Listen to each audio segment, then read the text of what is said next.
Chapter 1. Fatal opening. That evening began as usual. I sat at the kitchen table, looking at the medical documents of our daughter Katya. The baby was preparing to enter a kindergarten, and the pediatrician conducted a full examination. Meanwhile, my wife Marina laid out school papers on the table. I accidentally glanced at the certificate. I saw what destroyed my life. In the column blood type, there was the letter A. I froze for 10 seconds, not believing my eyes. Having taken out 2 documents from our medical folder, I confirmed what I remembered. Last summer, Marina and I donated blood for donation in the center of the blood. Receiving certificates indicating the groups. Onto leaflets, it was clearly written, I have C, she has O. So Katya could not be my daughter. If Marina is her mother, and I saw how she gave birth, then someone should be a father with a blood group A. The children were already sleeping. Marina watched the TV in the bedroom. I took beer from the refrigerator and went out into the yard, thinking about what was happening in our marriage. I would evaluate our relationships as ordinary ones. They were good and bad times. During the courtship and the first years of marriage, we passionately loved each other. They constantly made love, sometimes very violently. Even outside the bedroom. We touched each other all the time, held hands, stroked each other on the neck and back at every opportunity. Of course, this is passed over time, isn't it? That happens in every marriage. But now, when the proof of her infidelity beat me directly in the face, all my ideas about our marriage were staggered. Chapter 2. Memories of strange times. Sitting in the yard, I recalled that it had changed. Gradually, or suddenly. It seemed that both. The decline of our intimate life took place gradually. But about 6 years ago, a few months before Katya conception, there were strange months. Marina, my open and loving wife, behaved very strange. One evening, she returned from work quite late, barely allowed me to gently kiss her, immediately went into the shower, and avoided me all the rest of the evening. The next morning was just as cold and indifferent. But that night she became completely different. I came home early, prepared a special dinner, laid me in bed early and made love with me with such zeal and passion, which, as I thought, we lost. We hugged before going to bed. And Marina spoke several times how much she loved me. A few more times this week, we had a passionate intimacy. Then a cold night came again. She returned late from work, did not say a word to me and quickly took a shower. Over the next 2 months, I barely recognized the woman I married. Marina was passionate and loving, then cold, attentive, then detached and scattered. Patient, then irritable and hot-tempered. Several times I asked her if something happened to whether she was bothering her between us, whether there are problems at work. The only answer I received, I don't know. Yvonne. Probably just a little nervous. I'm sorry. When everything finally returned to normal about 3 months, it was much less pleasant than at the beginning of our marriage. Marina became less variable, but rarely showed tenderness. Interest in intimacy faded. The proximity rarely happened, maybe once a week, sometimes with a break of 2 weeks, and only after my persistent requests. Any subtle hint of a proposal to spend the evening together met a firm refusal. I had to directly say that too much time passed with our last proximity. Marina agreed reluctantly, but it was obvious that she considers this a favor. Are all marriages on such a sad path?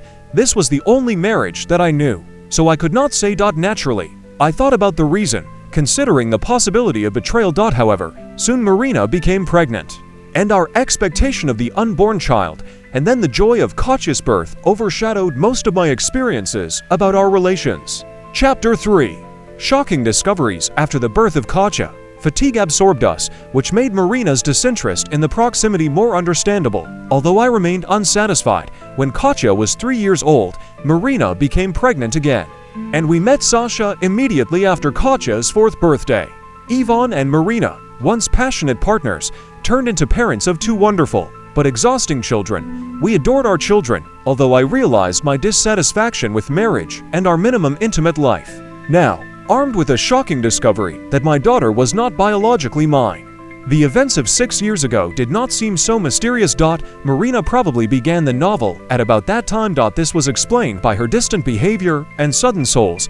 The subsequent passionate proximity and warmth could be attributed to a feeling of guilt or, to be condescending, to an attempt to maintain harmony in marriage. Continuing the novel. Sitting in the courtyard under the darkening sky, my initial shock turned into boiling rage. My beloved wife not only betrayed me, but also gave me the child of another man. Perhaps even Sasha was not mine.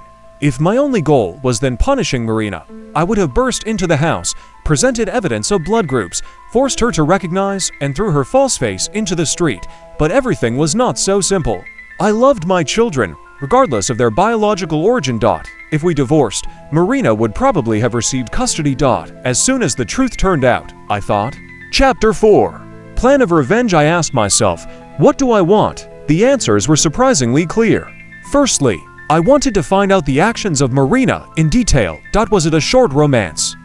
Did she know that Katya was not mine? Or did she know everything, leading a secret novel for years? Secondly, I decided to educate my children as my own, protecting them from the truth about their origin. Having set the goals, drawing up a plan for their achievement was surprisingly simple. Returning home, I took cotton sticks and headed for the rooms of the children. Gently took samples from their mouth cavities without violating their sleep. Having wrapped each one separately, I designated Katya as number 2 and Sasha is as number 3. Then he went to the kitchen, where he took the sample from his cheek and marked like number 1. I had a friend working in a university chemical laboratory. I agreed on DNA testing, which was the first stage in the collection of information. Having received the first results, my further actions became clear. A week later, my friend contacted me, not knowing whose samples these are. I told him that these are familiar with the same surname and thinking about distant kinship. Hello, Ivan, he began. Your rooms are 2 and 3 definitely brother and sister, while number 1 has nothing to do with them. It seems that these people are not your cousins. I thanked him and hung up. So, Katya and Sasha were indeed a brother and sister, having some parents. Marina had 2 children with this mysterious man, but did she know? Of course, she knew. She was with him. But did she know that she had given birth to our children? There was a simple way to find out. Chapter 5. I went to Marina in the kitchen, starting a conversation, not turning. The colleague has a biologist who conducts DNA research, who needs samples from relatives. I volunteered to provide samples from you, me and each of the children. I will take care of children before going to bed. And then we will make ours. It sounds good. I carefully watched Marina while explaining. In the middle, she tensed, almost dropping the pan. She restored her composure and continued to wash the dishes. After I finished, there was a minute of silence before she turned to me. I am not very comfortable with this idea. Ivan. How do we know what the biologist will do with samples? Can we entrust the safety of our information? I began to object to her fears, but she sharply objected. No, I do not like this idea. Please tell your colleague that we will not participate. Good, dear, I answered softly. In any case, it was normal. Her reaction told me everything that I needed to know. The next step was to reveal the details of her novel or novels, who, where and when. Perhaps even why. It is likely that Marina hid something in our house, which could give a hint, but I needed enough time for a thorough search. Chapter 6. Search for evidence. That Saturday, we had plans to visit Marina's parents during the day, a few minutes before the time of departure. I went into the bedroom, dialed my home number on my mobile phone, then pretended to be talking to the boss. Having completed the call, I went to Marina. Dear, I'm sorry, but at work a crisis, and I urgently need to be there at least for hours, otherwise the company will have serious problems. Damn it, Ivan, my parents are looking forward to meeting with her grandchildren. She objected. I understand, I assured her. I'm really sorry. Go yourself. Just give my apologies. You and the children will have a good time. I will prepare my dinner and see you in the evening. She agreed to change plans without further objections and soon left with the children. Now I had enough time for a systematic search of the house. I decided what to look in. Ordinary places where I visited would be useless, because Marina would hardly hide something there. Therefore, I missed the kitchen, bookshelves, the living room, and so on. I also did not begin to search our bedroom and the bathroom, but carefully checked all the departments of its cabinet and chest of drawers. The discovery that surprised me is a couple of very seductive underwear that I have never seen on it. It was neatly hidden in the far corner, under everyday things, which spoke of her desire to hide them from me. Only children's rooms and an attic remained, reasoning that children's rooms are less likely. I went up to the attic. Chapter 7. Shocking finds. There, I found a variety of forgotten pieces of furniture, a couple of lamps, and a few boxes with things preceding our wedding. With so much for the inspection, I decided to focus on 3 boxes standing aside. One of them seemed less dusty than the rest, which indicated recent use. Upon closer examination, I noticed that these boxes were recently moved compared to the rest of the attic rubbish, which seemed untouched for years. Therefore, I directed my attention to these 3 boxes and found everything I was looking for. They contained the old things of Marina, mainly letters from university friends and acquaintances. Among these items, I found a collection of letters and memorable things from me, including delicate congratulatory cards. Deep in one of the boxes, strategically hidden under old papers, lay a thin stack of more fresh notes and 2 unsigned video cassettes. Having taken them out, I went down for further study. Only 20 minutes of viewing notes gave me almost all the necessary information. It became obvious that Marina cheated on me with Harry, her boss in the office. The novel, apparently, began about 3 months before Katya conception, coinciding with the period when Marina showed strange and erratic behavior of the house. All letters were from Harry to Marina, and they were tough and demanding. There was no tenderness in them, only a lot of desire. From the very beginning, their relationship seemed almost the dynamics of dominant subordination, where Harry dictated the conditions. Some letters showed her how to dress for certain cases. In others, he described in detail how exactly they would be close to the next time they remained late at work. Several notes congratulated her on the birth of their children and mockingly called me a naive fool who, not knowing, brings up his offspring.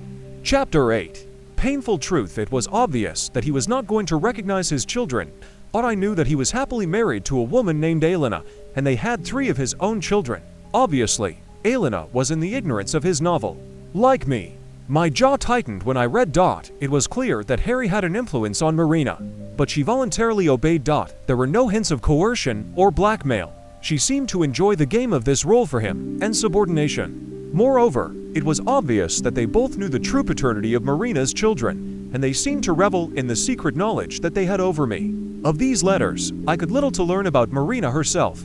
However, now there was no doubt that she had been deceiving me for more than 6 years and intentionally conceived children with another man, posing as my loving wife. I was boiling with anger for several days, but these letters made it even more. Harry will now include my revenge plans. After a minute pause, I took the cassettes to the video recorder and began to watch. Both showed Harry and Marina making love. The earlier, judging by the hairstyle of Marina, it seemed, was shot in an unfamiliar room, possibly at Harry at home. Late was shot in my own bedroom. I wondered when Marina had the opportunity for this. It occurred to me that I made several business trips over the past year, and perhaps she left children with her parents at this time. In general, the records confirmed Harry's carnal dominance over Marina and her enthusiastic submission. The lighting was dim, but they were both clearly visible, and the sound quality was surprisingly clear. I could hear every word, every moan. Chapter 9. Planning of retaliation. On the first cassette, from the very beginning of their novel, I heard Harry gave the command. He sat on the bed and ordered Marina to perform a seductive striptease. What she did with a smile. The proximity was rough, devoid of tenderness or affection, and his tongue was rude. It hurt me to see that Marina was clearly enjoying what she received. The second cassette included similar scenes of love, but with some new intriguing dialogue. Lying on the bed, Marina asked Harry why he did not object to the fact that I raising his children. Ivan is quite decent, and, as you say, he loves children. I have 3 of my own, and it does not really care for me, he answered. If not for that, he continued, I would have told you to leave it for a long time. This is not fair, Harry, answered Marina. Ivan is a good and kind person. He really loved me and provided me and the children. And so you allow me to have fun with you all these years, right? She smiled at him and playfully hit the arm. You have never been as gentle and caring as Ivan, and probably why I am so drawn to you. Yes, baby, I give you what you want, he answered. Now let's continue until I had to leave. Having finished watching both cassettes, I sat down and reflected on how arrogant they were both. Not only to write these letters, but also to be careless enough to leave them and notes Harry's notes where I could find them. My retribution will be complete, aimed at both of them. Chapter 10. Preparation for exposure. I used a scanner to digitize each note on a hard drive. Then, using the complex software that I took from work for the project that I carried out last summer, I turned each video cassette into a digital file on a hard drive for future editing. Having finished, I hid the notes and cassettes in the trunk of the car, hiding them under the spare wheel.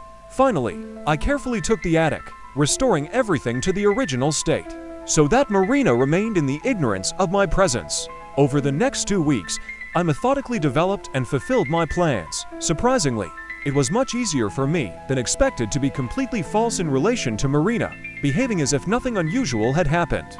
I realized that she had been deceiving me for 6 years, so why should I experience difficulties with the response deception? Thus, I remained kind and tender, cared about the needs of children, showed the same tenderness to Marina as before, and even initiated intimacy a couple of times. However, I did this carefully, making it easier for her. Honestly, I had no desire to touch her again. A significant event was approaching in Marina's life. It was elected the new president of a key society, a well-known charitable organization in our city, and was supposed to take office at dinner, where she would make a speech that sets out the organization's plans for the coming year. Having served in the council of a key society for 3 years, Marina was deeply flattered by her appointment to the presidency. Nervous about the presentation, she turned to the creation of PowerPoint for help, which was going to use. This was a golden opportunity for me. Chapter 11. Double game. About a week, I collaborated with her every evening, allowing her to demonstrate her slides and other materials, helping to organize them in a coherent presentation. She rehearsed this routine several times a month preceding her big day, and each rehearsal passed smoothly.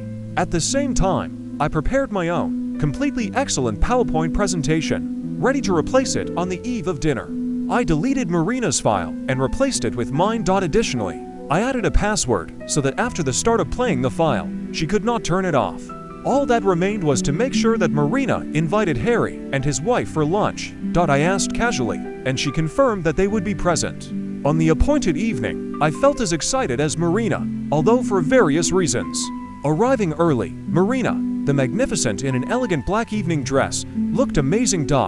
I helped her set up a laptop and conducted a couple of tests to ensure smooth playback. We all enjoyed a delightful dinner and listened to introductory speeches. Marina was warmly represented by the departing president, and she went to the catwalk, looking shy but proud, when the applause filled the hall. She started talking and launched PowerPoint's presentation. At first, everything went as expected, showing photographs of the charity activity of society and financial data. Then, according to my plan, an unexpected turn occurred. Chapter 12. The moment of truth. Suddenly, a series of fixed images appeared, shots that I learned from 2 videos showing a couple in various intimate poses, although some photos were dimly lit. The overall impression of 10 or 12 of them confirmed that they depicted Marina and Harry. Within a few minutes, Marina continued to talk about issues of a key society. However, she noticed a sudden noise from the audience, which made her look at the screen behind me. Choking, she accidentally knocked over a glass of water into the podium. Temporarily frozen in shock, she then blushed with embarrassment, feverishly trying to stop the presentation, pressing the buttons on the laptop. By that time, motionless photographs went into brief video clips. How can you let Yvonne find out that I am waiting for your child? As long as I allow him to sometimes deal with me, he will not suspect anything. Harry's voice said. But not too often. Baby, you are mine. The hall exploded with a noise. Laughter and exclamations were heard from each table. Marina was perplexed, too stunned to even be embarrassed. Near Elena, Harry's wife, grabbed a vase with flowers, broke her on Harry's head, and ran out of the hall. Among the turmoil, the guests gradually dispersed from the ballroom, exchanging gestures and experiencing an amazing scene. Surprisingly quickly, Marina and I were left alone. She stood defeated and confused on the catwalk, and I sat at a table 10 feet, looking at her with a wide smile. Finally, she met my eyes with an expression of deep sadness. Yvonne, how could you betray me like that? I thought you loved me. In the circumstances, her question seemed absurd to me. I could not resist laughing, leaving the hall. Chapter 13. Reality prevails, but no, not at all. It was only a fantasy. The whole city would soon find out that Harry is the father of my children, which would potentially lead to their loss and divorce. Moreover, they would probably be outraged by the fact that they are called illegitimate children. Marina. No, I had to be more careful, and I acted differently. First, I turned to a lawyer on divorces that met me earlier and prepared documents for future use. Then I created the exact presentation of PowerPoint, which I described. However, I did not wait for the appointed dinner of Marina to show her. Instead, I arranged so that Marina saw her herself one evening, for weeks before dinner. After the children went to bed, I called Marina. Darling, I want you to look at the PowerPoint draft. which I have prepared for your speech next month. Can't wait, Ivan, she snapped, looking clearly exhausted. I am absolutely exhausted today. No, dear, I said firmly. I need to see what changes are needed so that I can quickly eliminate them. Please remember that I devote my free time to these tasks for your benefit. With these words, I took her into the office and sat it in front of the computer.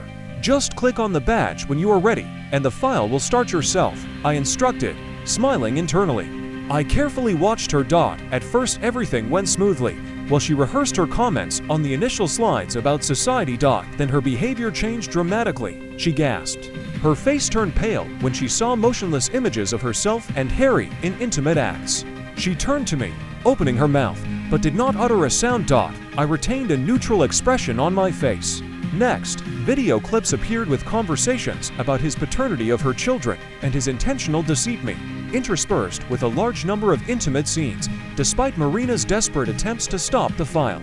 I prevented this, and the screen darkened. This sequence lasted about 2 minutes. Chapter 14. Recognition and Conditions. Marina hunched over in a chair, lowering her head. She could not gain courage to meet my gaze, silently enjoying her suffering. I was waiting. In the end, she spoke, raising her head to look at me. At that moment, she looked 20 years older. Ivan. I'm not. Oh, Ivan, I'm so sorry, she cried. I'm really sorry. Can you ever forgive me? Forgive you, I answered coldly. For what? Let's see. For an affair with Harry Dorner over the past 6 years of our marriage. For the birth of his children and deceiving me, forcing me to believe that they are mine, for mockery and humiliation behind me. For refusal to intimacy by Harry's orders. Do you want forgiveness for this? Her sobs intensified. Ivan, I don't like him. I love you. I always loved you, she sobbed. My anger remained icy, restrained. I did not say anything, but inwardly thought, no, Marina, this is nonsense. You love our comfortable life together. You like my loyalty, my concern for children. But you do not love me. Not a single woman who loves her husband would betray him like you. I leaned back and allowed her to flow with tears. I enjoyed her torment, silently watching for 20 minutes while she cried. In the end, she sobbed several times, wiped her tears from her face, and looked at me. What will you do, Ivan? Are you going to divorce me? No, Marina, I won't do it. I lied. I care about Katya and Sasha too much, even if they are biologically not mine. I allowed the application to hang in the air for a while before continuing, but from that moment on everything will be radically different. You can count on this. Let's start immediately. Call this idiot Harry and tell him to be here in 15 minutes. Horror flashed in her eyes. But I can't do it. He is at home with his wife and children. He will not come, she protested. I smiled. Tell me anything, but call him here. Let him know that if he does not appear within 15 minutes, his marriage will be destroyed by tomorrow. Chapter 15. Meeting with an opponent, she looked at me, perhaps frightened by coldness in my expression. Then, without saying a word, went to the kitchen and contacted her lover. When Harry arrived, he offered a soft, insincere smile that I expected. Marina must have told him about the situation, because he seemed alarmed and worried. Go to the office and sit down. Harry. And you too, Marina. We need to discuss something, I directed. When we all sat down, I did not waste time talking. Okay, Harry, that's the matter. You had fun with Marina for a long time, exposing me a fool. It ends now. Everything has changed, and it's time for you to incur the consequences. Before he could answer, I interrupted. Sit, look, and listen. I launched the PowerPoint presentation, enjoying Harry's terrible reaction to its content. When the presentation was over, an alarming silence came. I think I enjoyed it more than them.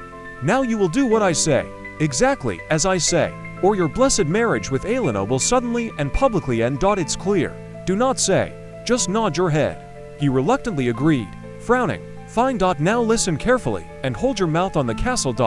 I have several documents for your signature. I will give them one at a time. Perhaps you want your lawyer to look at them. So I give you 48 hours to return them signed to me, or Elena will be treated to briefly viewing a certain video. Chapter 16. Ultimatum. The first document admits that you are the biological father of Katya and Sasha, and obliges you to pay child support for them up to 21 years old, plus a one-time amount for college. The amounts are indicated here. 110,000 rubles per child per year, plus 100,000 rubles per child in their first year. of college. The funds will be placed in a trust fund, the only trustee of which I am, authorized to use them as necessary for the well-being of children.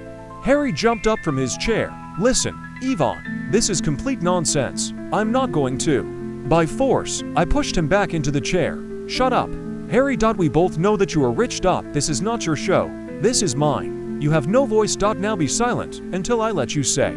I noticed that Marina was looking at me through a room with a mixture of horror and distrust on her face. It was the side of her loving husband, whom she had never seen before. The second document gives me permission to adopt children. Both you and Marina must sign it. I will ask her to do this when you return it to me. The third is a declaration of abandoning your parental rights to Katya and Sasha, and an oath to never reveal your paternity. Finally, this is a personal recognition of coercion of intimacy in the workplace against my wife. Harry jumped up again. This is a complete lie. She wanted this just like me. Sit down, Harry, I ordered solemnly. Perhaps, but Marina will still sign a complaint against coercion against you. This is one of my conditions, so as not to get divorced with her. I see. Marina looked from me to Harry. Her face was full of fear. She remained silent. Let me clarify. I turned to both of them. I am not going to use any of these documents. They serve as my insurance. Harry. In case you decide to evade financial obligations to your children or think about revealing their true paternity. I handed over to Marina a complaint about the coercion compiled by my lawyer. Sign this. Marina. Still clearly frightened, she silently took the pen from my hand and put a signature at the bottom of the complaint.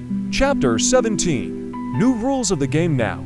Harry, we are approaching the end of today's meeting. I expect that I will have these signed documents within 48 hours. You can bring them here. Home. And if you ever have any crazy thoughts about harm to me, be sure that several copies of your compromising notes and love letters to Marina are reliably stored with instructions for their publication if something happens to me. With a contemptuous tone, I concluded, meeting with him, and now get out. Taking Marina's hand, I took her back to the office and put her. I have never seen her like that before. She trembled with horror. It's all right, Marina. I would never harm you. No need to be afraid, I reassured.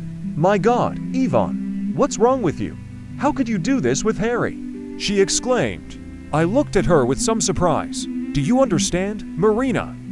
Can't you see what he did to you, with us? It is disgusting and unfair. She blushed. Yes, I see. You just seem so angry, as if you lost control.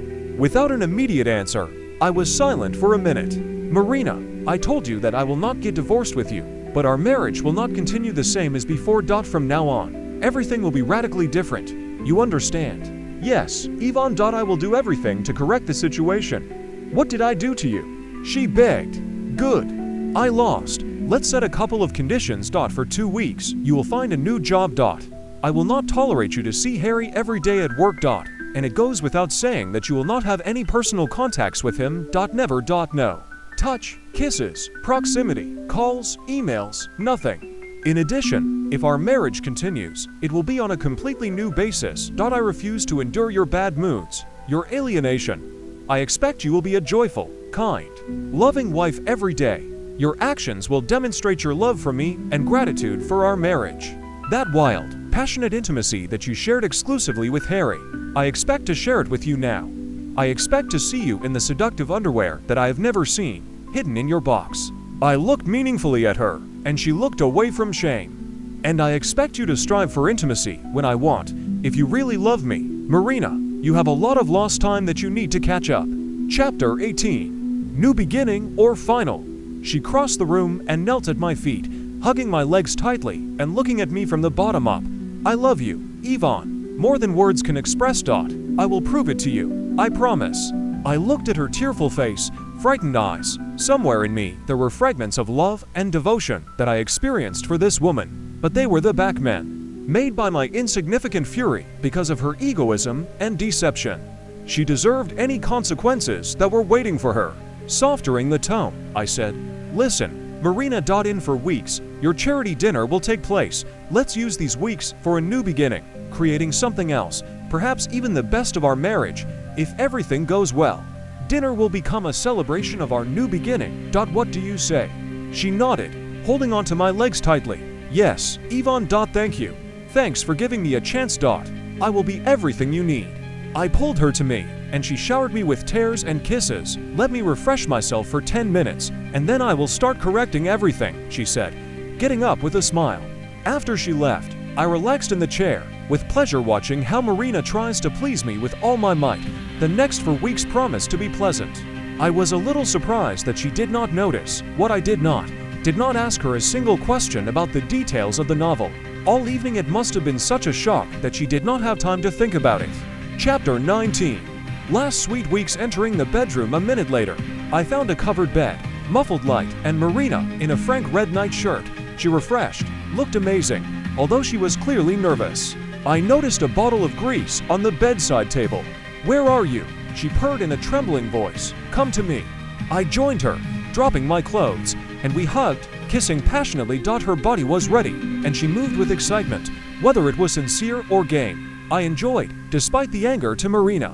She had a beautiful body, and her impatience was delightful, especially after the years of indifference. I lay down and allowed her to take the initiative, what she was happy to do. Then she turned off the light and pressed herself to me under the blanket. She gently kissed my neck and whispered, "Sleep well." Falling asleep, I was looking forward to receiving such attention over the next 4 weeks. The next weeks I really enjoyed, because Marina devoted herself to the restoration of our marriage. The next morning, she woke me up with a joyful smile and a loving kiss, offering the morning pleasure before breakfast. I watched with interest how Marina attaches to the top of her usual routine to prepare children for the day. That evening I returned home to unusual food. Marina decided to cook on a recipe from a culinary book. Although the children did not like this, I liked it, and Marina took responsibility for swimming and went to bed on time so that we could enjoy in the evening. Our night meetings have become a refreshing change. Marina put on another seductive nightgown, and we indulged in unhurried intimacy. Her enthusiasm, tenderness, and energy remained constant. Chapter 20. Preparation for the final. Despite the inner turmoil, I could not help but notice how we portrayed a happy newlywed pair. Every day Marina's tenderness remained constant. She radiated joy and help in the morning, was playful with children, and passionate in intimate moments. The attractiveness of the new seductive underwear received my complete approval, and we investigated several exciting new positions, finding some of them completely satisfactory. My life resembled a joyful illusion, although I did not have any confidence in my wife, boiling with anger under the facade of satisfaction, only pretending to be mutual affection. Harry's documents arrived in time in my mailbox, followed by Marina's rapid consent to adoption, facilitated by my lawyer. In the same week, he organized a private hearing with the judge, and within 10 days the legal adoption was completed. Subsequently, my lawyer took up the divorce proceedings. One morning at work, Dennis Reynolds, a colleague with whom I sometimes collaborated, paid me an unexpected visit. At 28, she was 5 years younger and undeniably attractive. Although her periodic flirty remarks did not attract my serious attention before, she was definitely someone whom I considered in my circle of potential partners. To my surprise, Dennis's visit was not related to work. "Yvonne," she said, "you look different lately.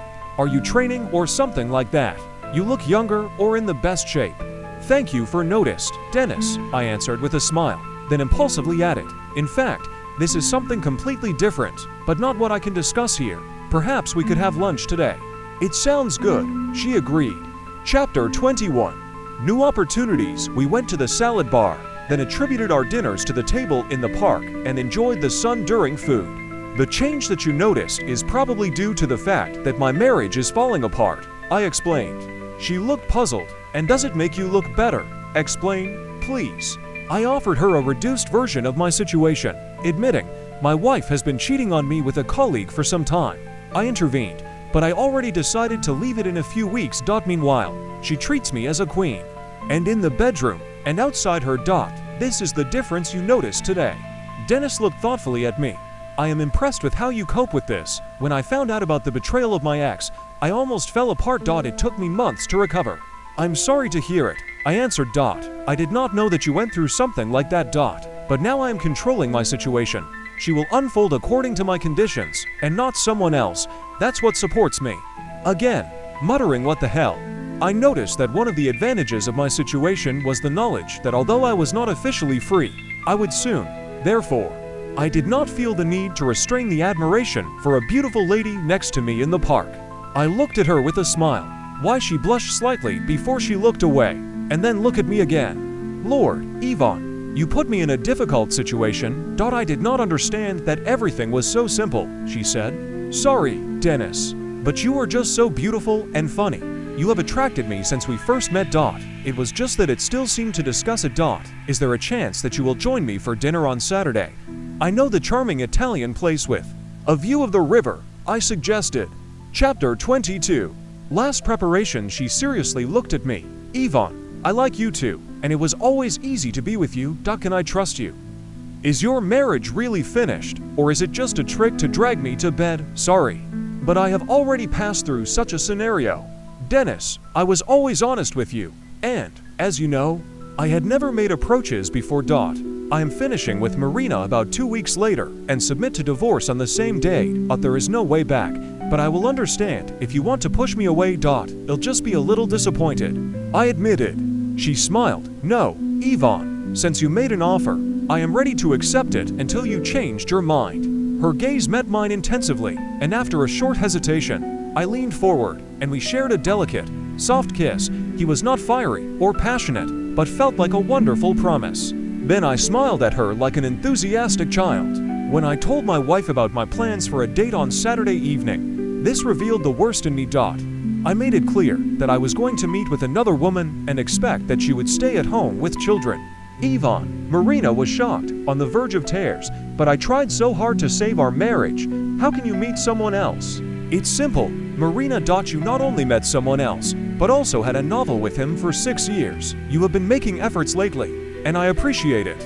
But this does not mean that you automatically deserve my unconditional fidelity, but it is quite obvious that I need to find happiness in another place for some time before we can even think about reconciliation, I retorted. She began to cry quietly. Will you sleep with her? She asked. No, but I can, and this is what you have to come to terms with.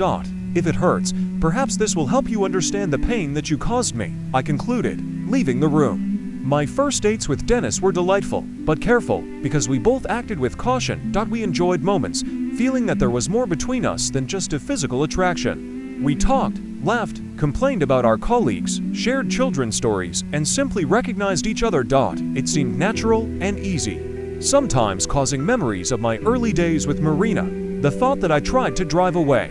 After our third dinner, when I opened the door of the car Dennis near her apartment, she softly asked, "Do you want to go?"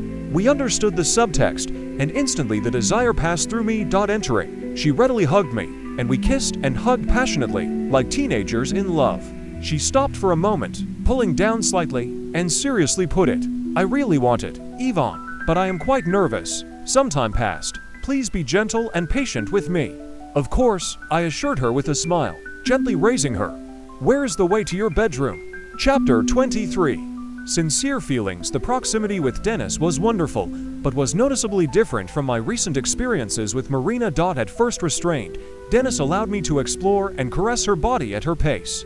Despite the original shyness, her beauty captivated me, and every moment was dear to her. Our first meeting was delicate, leisurely, and complete attachment, a sharp contrast to the passionate meetings that I shared with Marina. It was felt like to people who really care about each other and find happiness together. Then Dennis gently kissed me and asked if I could stay at night, which I was happy to agree, and we fell asleep in each other's arms.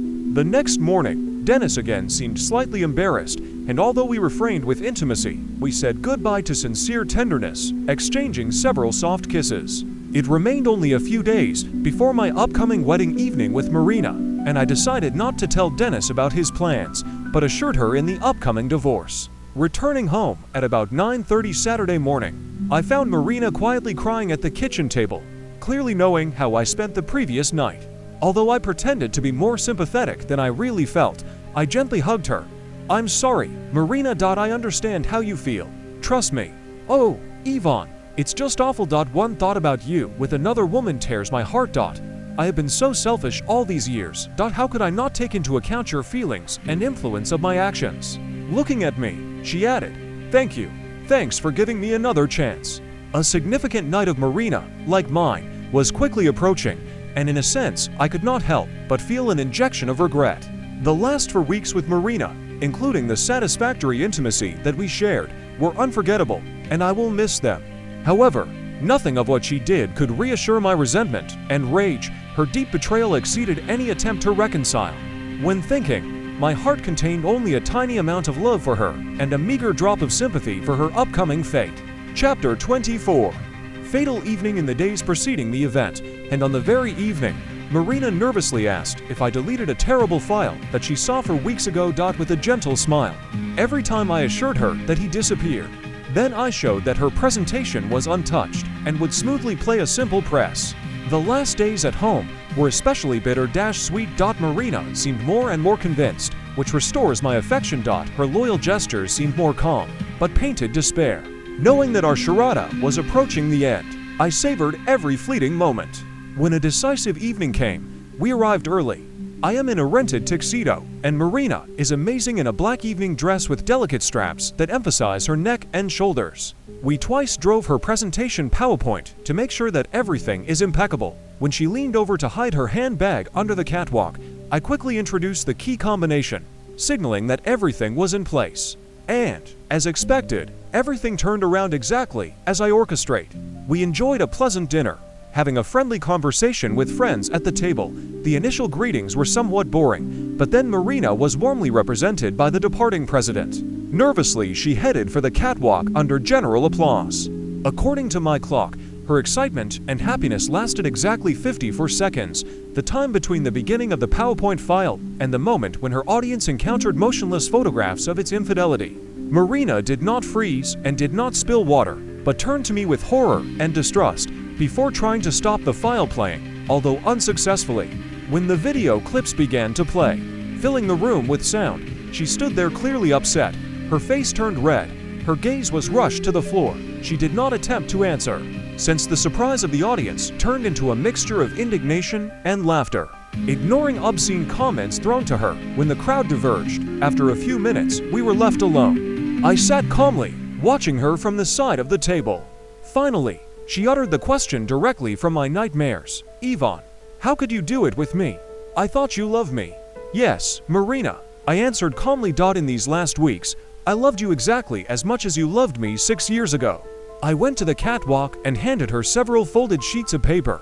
"I submit to the divorce. Consider you handed the agenda. If you stay in the city, you will have a joint custody of Katya and Sasha. Otherwise, I will fight for a complete guardianship, and you know that I will win." Approaching the door, her scream of anger and pain pierced the air. "But you promised that you would not get divorced with me. You said that we can settle everything." I turned to face her. "Yes, Marina," I said firmly. "So, I think, after all these years of your deception, I also deceived you." Epilogue. New life. 2 years have passed since that fateful evening. The divorce passed exactly as I planned. Marina, humiliated and broken, left the city a month after that memorable evening, moving to her sister in another region. As I predicted, the court awarded me complete custody of children. Katya and Sasha, now officially my adopted children, do not even know the truth about their biological origin. For them, I am the only father whom they have ever known, and it will always be so. Harry fulfilled all the terms of our agreement. Money regularly enters the children's trust fund, and after the scandal, he transferred to the regional branch of his company. Elena, his wife, filed for divorce a week after that evening. As for Dennis, 6 months after the divorce, I made her an offer. She said yes without hesitation. Now we are a happy family of 4. Children adore their new mother, and she loves them as relatives. Sometimes at night, when the children are sleeping, and Dennis reads in the living room, I am sitting in the same yard where I once discovered the truth about Marina's betrayal. But now I do not think about revenge or pain. I think about how one fateful discovery can change all my life, and sometimes for the better. Revenge was sweet, but the new love was even sweeter. The end.